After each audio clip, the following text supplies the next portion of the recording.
Welcome. In this chapter, we'll learn the important role that the bureaucracy plays in carrying out the functions of the federal government. We'll learn about the different types of federal organizations and how they implement policies. Finally, we will consider the impact of bureaucracies on democracy and the scope of government and consider aspects of governmental reform. Most aspects of everyday life in some way involve bureaucracy either at the local, state, or the federal level. Beyond generally providing the infrastructure that enables contemporary governments and society to perform at an efficient level, bureaucratic functions on a practical level involve the creation and implementation of laws, rules, and information. Bureaucrats put the government policies and congressional legislation into action, a process called implementation.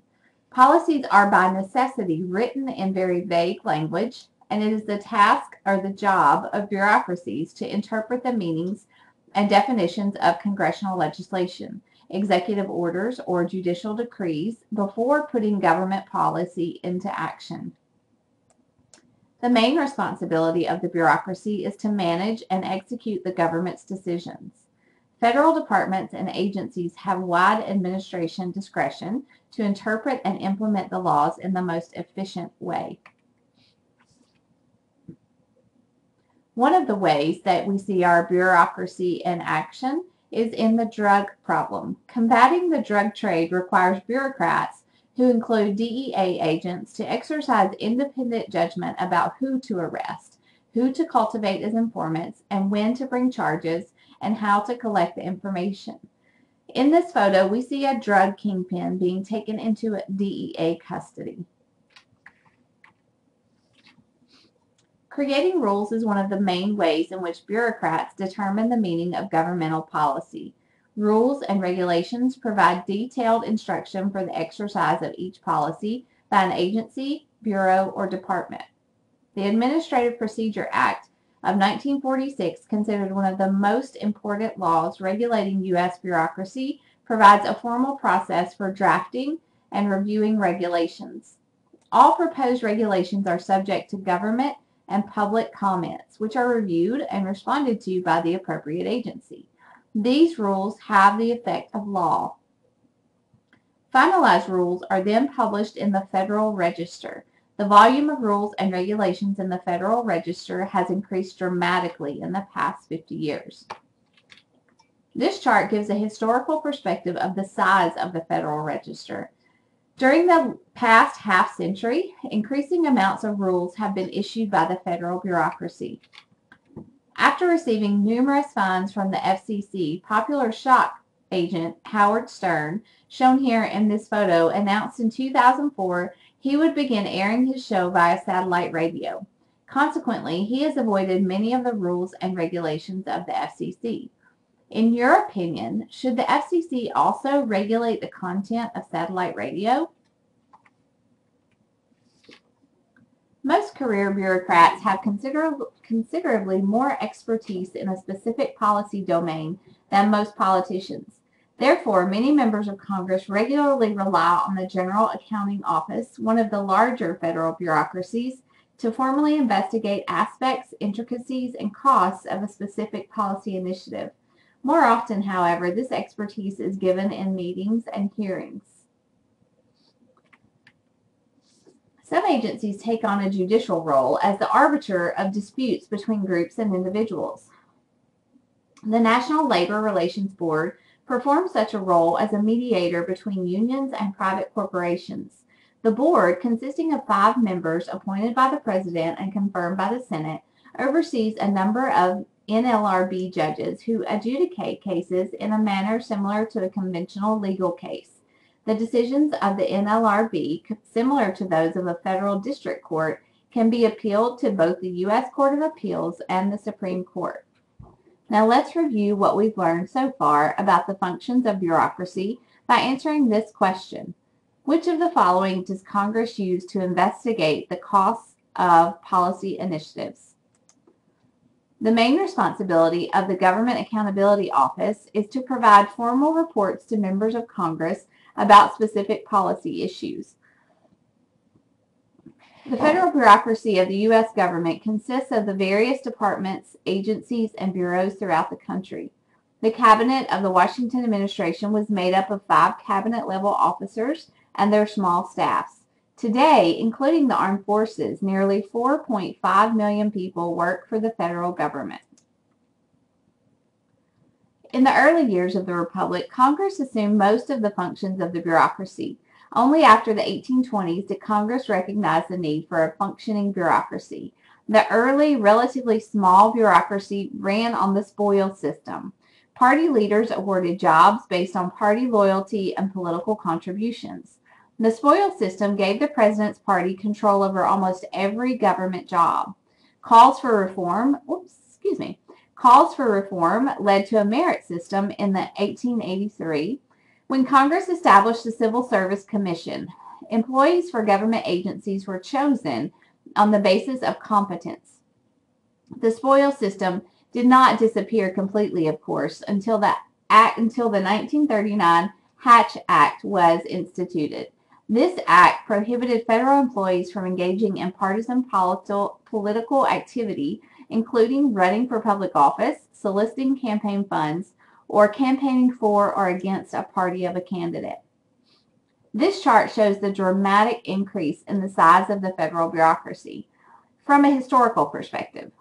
The dotted line includes all civilian executive branch employees.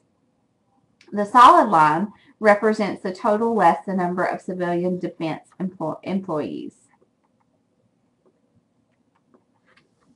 Departments are the largest and most visible of bureaucratic organizations, with the most extensive missions and biggest budgets.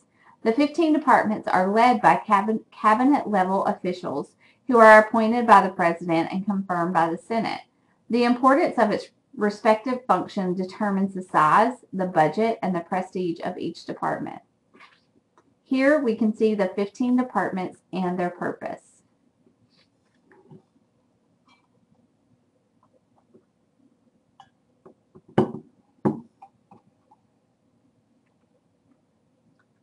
In this photo, we can see cabinet members applauding President Barack Obama's 2012 State of the Union address on Capitol Hill.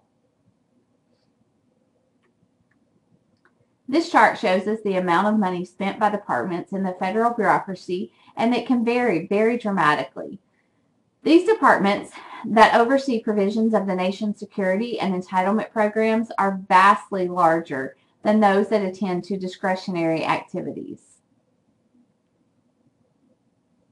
Independent agencies and regulatory commissions have fewer employees and focus more on missions than departments. Independent regulatory commissions make up and enforce rules in the public interest. Examples include the Federal Trade Commission and the Federal Communications Commission. These bodies remain under executive control but operate outside the department. They are usually headed by an administrator, a director, or by multiple commissioners who are appointed by the President and confirmed by the Senate. Because they are outside the control of the departments, they are protected from pressure and meddling by congressional leaders. However, their annual budgets must be approved by the President and Congress, and their decisions are subject to judicial review. Government corporations provide services that the private sector could provide, but they do it at a lower charge to customers.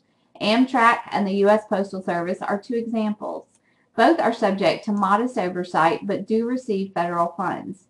Without this funding, the businesses would not be profitable enough to run, and private businesses would not have enough incentive to provide the services. The boards of directors of these organizations are appointed by the President and confirmed by the Senate. This table lists the founding date and purpose of some independent agencies, regulatory commissions, and government corporations. Independent agencies perform all sorts of functions. They manage national museums. NASA launches men and women into space.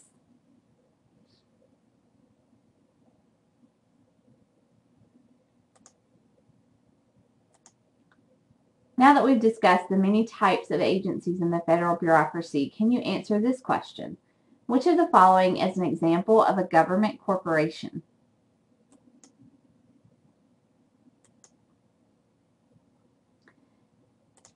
the U.S. Postal Service performs services that could be provided by the private sector, but that the private sector does not find profitable. Since the early 20th century, there has been a concerted public interest in the nature of civil service reform in order to weed out inefficiencies, eliminate waste, and maintain control of the bureaucracy. The increase in the influence of various interest groups has added a layer of urgency to governmental efforts to curb bureaucratic independence. The basic conflicts of interest that are inevitable in the federal bureaucracy are explained through the principal-agent problem. The principal, which is Congress or the president, contracts the agent or bureaucracy to provide a service but cannot observe what the agent is doing. This leads the agent or the bureaucrat to take advantage of the principal. The consequences of the principal agent are slack, in which bureaucrats don't work as hard as the principal would like, and drift, in which, excuse me, can't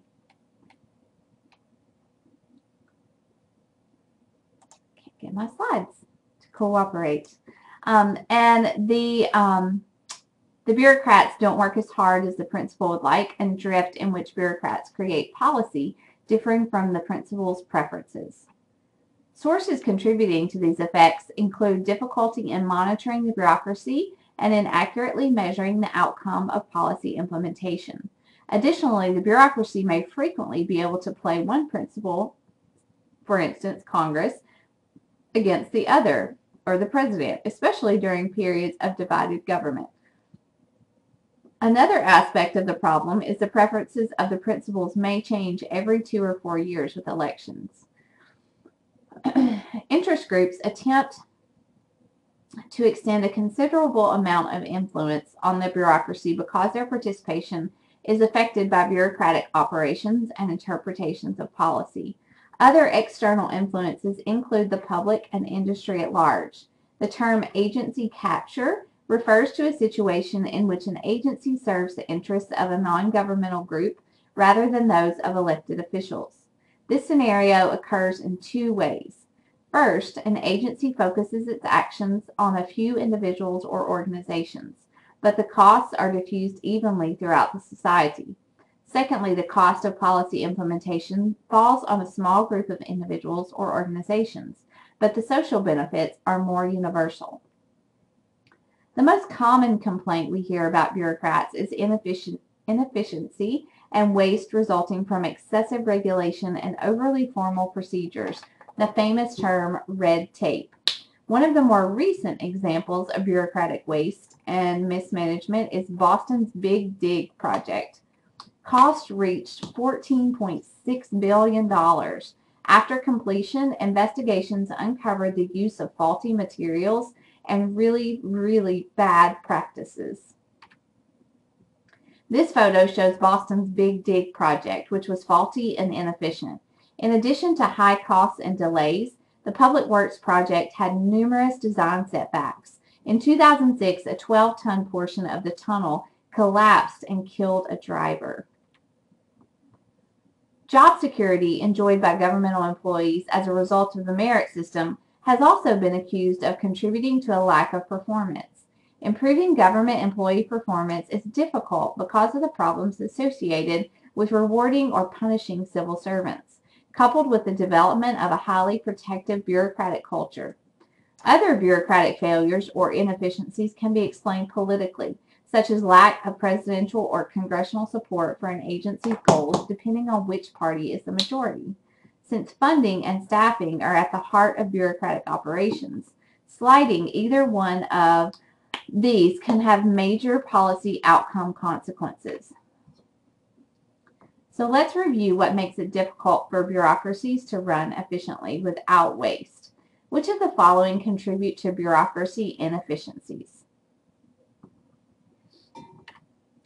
Bureaucracies must follow rules and procedures, which results in the infamous red tape.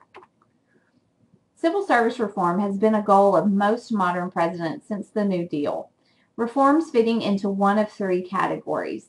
1, those focusing on the bureaucrats working within agencies. 2, those focusing on the structural relationship between agencies. and their political superiors, and 3, those promoting market forces of competition. As we've mentioned, the president nominates senior officials to manage the bureaucracy. Recently, the appointment process has been transformed by increasingly bitter partisanship, resulting in long congressional hearings or the rejection of a nominee. This type of politicization occurs when Congress and the president select bureaucratic leaders who share their political views. Sometimes presidents will make recess appointments by filling a vacant position in the bureaucracy when Congress is not in session. Many bureaucrats are appointed by the president without Senate confirmation and typically resign at the end of that president's term in office. They serve at the pleasure of the president. The threat of firing individuals who do not share the president's agenda helps address the problem of drift, slack, and agency capture. The most effective tool Congress has in controlling bureaucracy is its power over budget requests.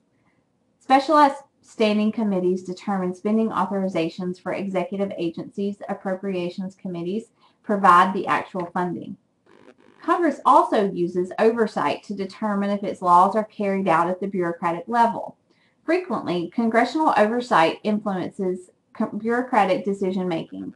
Attempts by Congress to control the bureaucracy are based on the expectation that federal agencies and employees will forthcoming in response to congressional inquiries and investigations.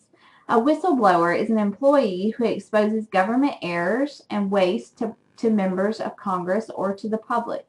Congress passed the Whistleblower Protection Act in 1989 to guarantee that whistleblowers receive legal protection against possible recrimination. Presidents can increase their power and control over the bureaucracy by centralization. This method is a method of moving key administrative functions from the departments to the executive office of the president. Both Congress and the president can eliminate an agency entirely.